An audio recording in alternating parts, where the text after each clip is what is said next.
constantly passing So through. the totem thing is gonna be crazy. Adept players will also It's absolutely gonna be crazy. be wondering if the Earthbreaker support allows you to create leap-slamming totems, and the answer is absolutely. As with other ancestor totems, the Earthbreaker support also provides a buff to you, granting some increased area of effect with melee skills. Yeah. Yeah, consecutive path totems as well. Wait, is it only slam skills? Yeah, Shatter is also gonna be crazy. This skill is gonna be crazy. I have no Rage doubt. Vortex provides a new way to This one is kind of weird. I don't know. consume your rage, unleashing a whirling vortex that rapidly hits enemies within its range. I like how it like cleverly slows down if enemy is not dying from it. It gains damage and area of effect based on how much rage was sacrificed. The vortex slows down when enemies survive being hit by it, causing it to deal intense damage to tough targets. While you can only have one rage vortex active at a time, characters such as berserkers who are able to generate a lot of rage quickly will find it I a don't great know way about to this. augment You lose rage, you lose damage, you lose speed. their damage output. To activate skill, I don't know. Boneshatter strikes This your one is enemies just so underwhelming to me. It's like a default attack with like a bit of dark with a forceful splash. blow. So If an enemy is stunned by this attack, a powerful shot. this is just like a default attack The area on of effect of the steroids, shockwave and that's is it. determined by the duration of the stun you inflicted. Each time you use Boneshatter against an enemy, you take I don't care that the UE gets big. It's just a default attack. It's so underwhelming to me. physical damage yourself and gain a trauma stack. The more stacks you have, the more damage Boneshatter will deal to both you and your enemies. This self-damage mechanic makes the Juggernaut the ideal class for this This will enable probably some very weird builds with the self-damage. skill, the Defensive Banner skill. While you carry the Defiance Banner, it increases the armor and evasion of nearby allies while reducing the critical strike chance of nearby enemies. This is probably gonna be used for aura bots. It also gains stages while carried near enemies and can... The next new skill is This Shield one I Crush, like. which swipes your shield If you like want to focus completely on shields, shield charge, then the shield swipe, shield crush. towards enemies and sends out forceful waves of damage based on the stats of your shield. These waves can shotgun enemies with up to The shotgunning is kind of crazy, and if there's like either helmet enchantment or some way to get even more splits, it's gonna be 2 hits at once. crazy. And while Shield Crush is great against groups, it's also effective against single targets and can be used alongside Shield Charge and Spectral Shield Throw. And I assume once you get like crazy EOE, it's gonna hit the whole screen. The new Behead support gem can only support This one seems satisfying to use, but I don't think that this is gonna be very usable. It's like a mini headhunter, but it's lame. You can only have one buff. You can only steal one buff for 20 seconds, and it replaces the previous one. Strike kills a rare enemy, you'll So it's steal just one so of its random. modifiers. Obviously, this gem can't be as crazy as the full Headhunter experience, so it comes with some restrictions. Stolen modifiers can persist for 20 seconds, and slaying another rare enemy will replace the modifier you have active. The Behead support gem also grants you more damage against enemies on low life. In conjunction with the Slayer's Bane of Legends Ascendancy passive, It does seem this bonus satisfying to really use it, embraces but the I don't know. execution theme of the Behead support. Yeah, it's Storm only Rain one is more. a new bow skill that fires arrows that stick into the ground. This one is like rain. What is it called? Toxic rain. It's like toxic rain but lighting. These arrows periodically pulse with lightning damage that arcs to nearby arrows. This skill works very well with multiple projectiles because you can quickly And also, I have a feeling that this is gonna kill FPS. set up a large patch of lightning death. I really like the lighting. I like this skill, but I have doubts that it's gonna be very usable. Big question is, how is the crit gonna be rolled? Is it gonna roll crit on all of the active things at the same time, or each is gonna roll critical strike separately? Existing ballista skills in Path of Exile pick their own Big, oh shit! Because for cast and crit builds, it could be very interesting actually. You release a bunch of those things on the ground. We keep shocking, we keep proccing cast and crit. But cast and crit is also gonna get nerfed because you're gonna have to use mana. Targets like sentry guns do. They'll start shooting immediately and will generally target the closest enemies. Totems are just gonna be absolutely amazing this league. While this behavior is Both for usually melee great, and sometimes ranged. you want fine control over what your ballistas will fire at. The focused ballista support gem causes your ballistas to pick the same targets as you. Explosive When I saw this first time, I thought, holy shit, we're finally getting grenades. And then they said it's based on flask, and I was like, oh shit. concoction is quite a novel skill. It introduces several new concepts that haven't been This sounds so interesting. You cannot use a weapon, as far as I understand, in order to use this skill. explored with skills before. Here you can see the Pathfinder throwing an explosive projectile at monsters. Firstly, you may notice A bit louder. that the Pathfinder isn't holding any weapons.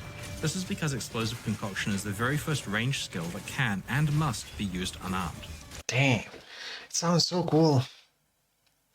We always wanted grenades, I guess, and now we are finally getting grenades. But flask, you throw your flasks. I really don't like relying on flasks this much, but we'll see. It's also the first skill that directly interacts with the benefits provided by your flasks.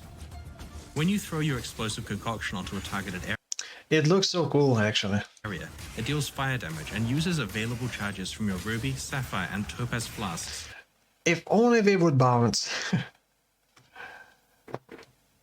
Phase breakers? Why would it? It's a spell. As far as I understand, this is a spell.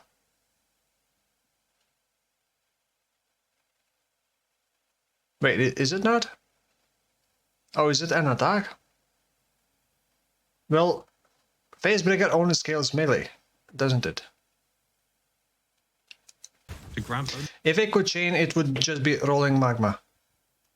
bonuses based on what flask charges were used. Yeah, Dorianis could work, indeed. The skill still works even if you don't have the appropriate flasks or charges to consume, but correctly managing your flask setup can greatly enhance the power of this skill. What we really love about this gem is that it brings to life the idea of throwing your flasks at enemies and having them explode. Yeah, I hate using flasks. I'm gonna throw them away.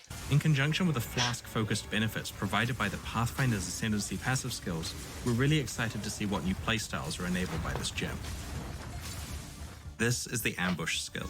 It teleports you up to an enemy, blinds them, and exerts your next This one is more like utility thing. This exerted attack has a high critical strike chance and Like in practice, when would you use this? multiplier. It's like Flicker Strike, but only one hit. I In don't know. addition to this helping your assassinations, you can also use ambush to quickly And it's very underwhelming to use it. You dash and then default attack. That's it. re-engage targets after dashing away. Voltaxic Burst grants a buff that counts down to This one is also gonna be meta. I can almost guarantee. Combined with the... Depends if you can automate it or not. 0, triggering a burst of Oh, was he using default attack? I thought that was part of the skill. Where he teleports.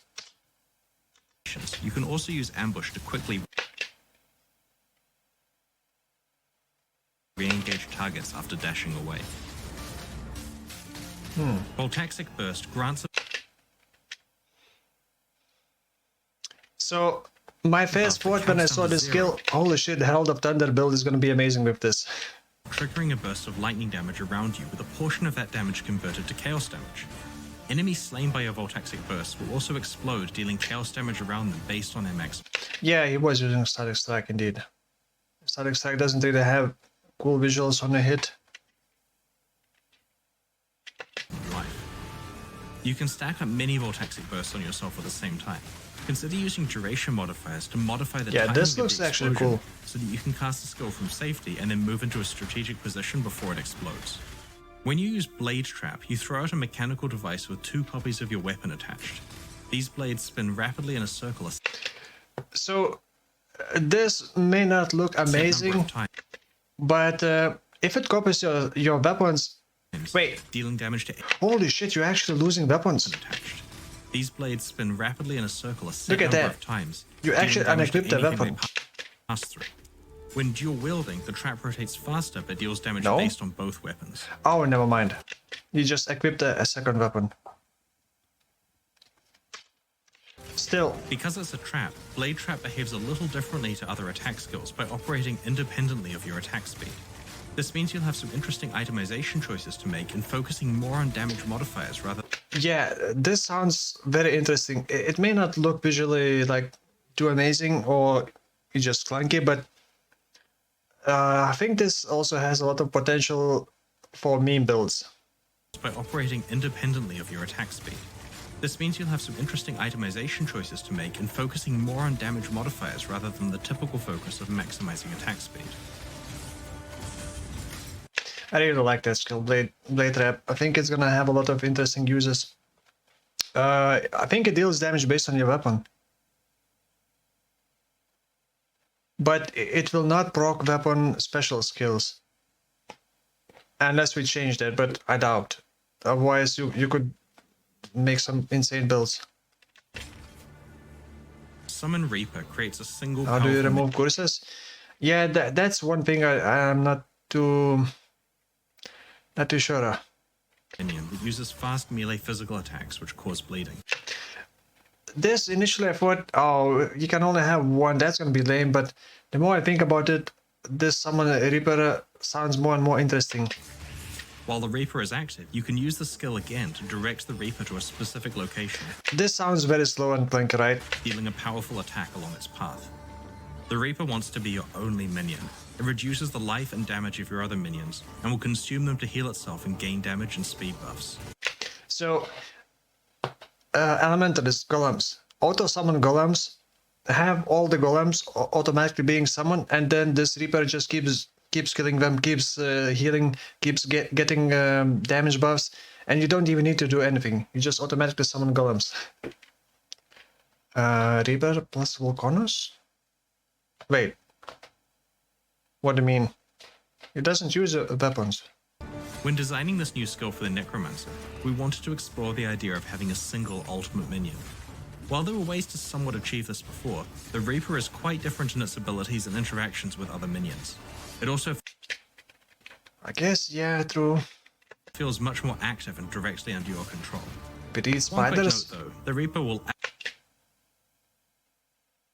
That's a good question. absolutely eat your animated guardian if you're not careful. I like this. Forbidden Rite is a powerful new spell that fires an exploding chaos This one, projectile at a targeted area. it's like, visually it looks like Blazing Salvo, but with massive drawbacks of damaging you as well. I It don't also quite targets a understand this. selection of enemies in an area around the player's location. Why would you want to and fires use this? projectiles at them too. Like, it's But be literally Blazing careful, Salvo. Forbidden Rite also inflicts damage on you when cast. If Yeah, you can and find then a clever way to mitigate this harmful downside, you'll have devastating basically be low life. and widespread damage at your fingertips. No, CI. CI. But isn't that low life? The Eye of Winter is a large projectile that fires out a barrage of cold projectiles in a spiral Honestly, I'm not too hyped about this skill. I was more hyped to see that we added the Frozen Orb from Diablo 2. formation as it travels. When it reaches its maximum distance or collides with the terrain, it explodes, firing out even more projectiles in a spiral. Like, visually it doesn't look very appealing. It's like very... It's just one color, right? And it's not even like, it doesn't glow anything, it's just like some kind of gray color to me. This type of skill is one we've been wanting. Yeah, like look at these spikes. It just looks like gray, and that's it. Like, they don't glow, we don't have like different colors, we don't look like crystals. It's just gray. It's not eye cancer. I guess that's, yeah, one good thing. To bring to Path of Exile for a long time, and we felt that this new collection of skills was the perfect place to showcase it. But imagine this with chain. And we felt that this new collection of skills was the perfect. Yeah. Chain or some other shenanigans. I wonder how volley would work. Would it shoot in one direction? place to showcase it. This Inquisitor is using the new This one gets me really excited. Battlemage Cry skill, which taunts nearby enemies and exerts your subsequent attacks, causing them to trigger a linked spell on your next melee hit. I actually need to take a look at how exactly does that work. Which one is Templar? Is that the Templar? So there's a warcry. It's like General's Cry, but it procs spells instead. Okay, performs a warcry taunting nearby enemies to attack the user and exerting subsequent attacks. Grants a buff which boosts critical strike chance and allows attacks to benefit from increased spell damage. Yeah, so Battlemage. And we got a new unique helmet which grants Battlemage in case you don't have this. Base duration, count subtle power, cooldown 8-second, duration 5. Buff grants 10% increased crit chance up to a maximum of 30. Makes increase and reduction to spell damage also applied to attacks at 25% only. I wonder, can you combine that with the Eye of Crown of Ice? Exert the next 5 melee attacks you perform. Exert attacks trigger a supported spell. So wait, do you need to link Battlemage with the spell that you wanna trigger, or do you need to link the attack with the spells? Supported spell. Oh, you need to link this with spells. Okay, that's kind of weird. It's gonna be so clunky, but it's like a different way of playing, I guess, cast and crit. Yeah, but General's Cry, you just click General's Cry and that's it. For this, you're gonna have to use Warcry and then attack. Here you can see the player taunting enemies with Battlemage's Cry and using Consecrated Path to teleport to enemies. The slam is exerted, triggering Firestorm. Do you have to use slam skills? Because this feels kind of sluggish. To rain down on those enemies. In order to assist with scaling both attack and spell damage, the buff... But here's the thing. You kill enemies and then the meteors drop. This Warcry provides lets your spell damage apply to your attacks. This property is usually only available on wands and certain unique items. Also, I'll qual the Earthquake. Is that gonna be mega OP? Manabond is a somewhat unusual gem in that its source of power... This I liked until I had, but it reduces the AoE and increases the damage the less mana you have left. Relies on your current mana. Upon use, it creates a rune that explodes at a location you're targeting. Yeah, it's gonna be good for clear speed, but if you want bosses, it's gonna be so weird and clunky to manage your mana. This explosion can either deal more damage or cover a larger area depending on the state of your mana. The more mana that's missing from your mana pool, the more damage Manabond will deal, as it converts a percentage of your missing mana into added lightning damage. The more full your mana pool is, the more area the explosion will cover. This means that being adept at managing your mana pool becomes highly advantageous. For example, having slightly higher mana... You don't really... Oh, that's cool. You don't really manage mana if you just constantly get hit by boss and you keep losing mana. While clearing a map provides greater clear speed, but when fighting tougher enemies, having a lower current mana amount is better. Yeah, I don't know. This sounds clunky. Absolution has been designed for Guardians as a spell version of Dominating Blow. Oh wait, like Dominating Blow. I thought that this is like Herald actually. Arcane Cloak, but that's... I don't know. What about Archmage? You would just spam it, lose... Yeah. If you can link with Archmage, maybe it's fine, but... I don't know. This seems really deals cool. a damaging shockwave in a targeted area. When it kills an enemy, it summons a Sentinel of Absolution, which also deals damage by casting Absolution itself. The Sentinels also periodically cast a larger version of Absolution on the cooldown. While the Sentinels version of Absolution can't summon even more minions, they are a powerful army to fight against. Well, you say that we can summon... Wait, I need to look at the Absolution. I have a feeling that you can bypass that. Damages enemies in an area applying a debuff for a short duration. Okay. If a non-unique enemy dies, okay, we can automate it. Just prevent minions from killing it.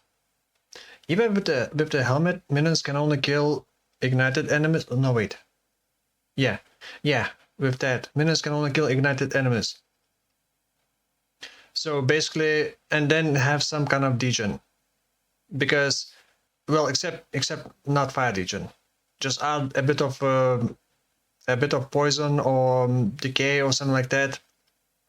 And if enemies die from degen, it counts as your kill, and then you automatically summon minions, I guess. At least for dominating blow, that's how it kind of works. You apply a debuff, and you don't have to kill enemies yourself, as long as enemies die. Wait, but maybe these minions will not apply this debuff. Okay, 25% chance to summon a sentinel of absolution on hitting a unique enemy. What about rares? What are you gonna do against rare enemies? Maximum 3 sentinels. Dispel and minions convert 50% into lighting. Oh, and you need corpses. Spectral Helix throws a spectral copy of your melee weapon, which spirals outwards, dealing damage to any enemies it passes through. The design of the skill achieves what we always wanted. Sounds cool, but I think it's a bit clunky and gonna be hard to use. Val Spectral Throw to be. We thought it was a really fun idea for us. Yeah, fun idea, but like you run into enemy pack and then you start throwing weapons around yourself, and then wait for like 5 seconds for weapons to spin outwards. Skill, but because of the limitations caused yeah, by like look at how much time you're waiting. Val skills, it wasn't possible to use Val Spectral Throw as a primary skill. Now that Spectral Helix can live up to this purpose, we've reworked Val Spectral Throw, which will reveal maybe with like increased projectile speed, but closer to release. One of the other issues that Val Spectral Throw had was that it didn't work very well in indoors areas. However, Spectral Helix improves upon this, as the projectiles that spiral outwards can also bounce off of walls and proceed to hit enemies, rather than simply disappearing upon collision. okay,